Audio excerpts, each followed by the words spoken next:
Hi guys! Hello and again and again and again. So ngayon gagawa tayo ng activity.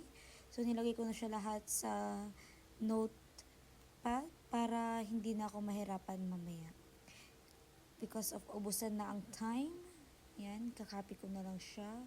And nagbibideo ulit ako. Hindi ko na naman napansin na wala naman pong voice over ang aking video. Yan.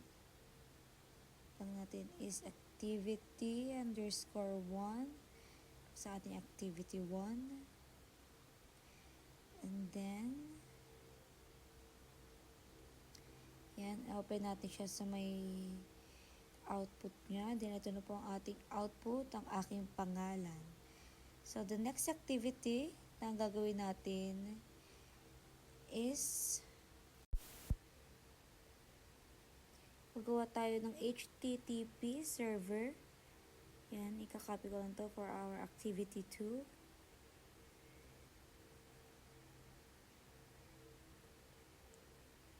Then, save natin siya ulit sa ating file. Lagyan natin siya ulit na ating file name na yan, my first module. Then, save. And then, new file ulit tayo. Yan. Copy lang natin siya.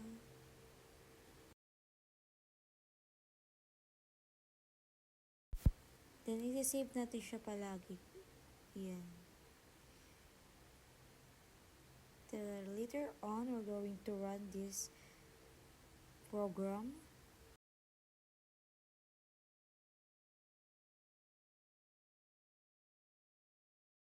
Then, click natin ulit ito sa output niya. Then, i-type natin sa ating Chrome. Sa browse, localhost. Yan po.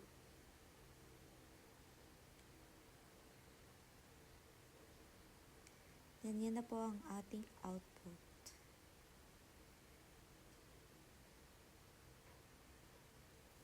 Para makita niyo.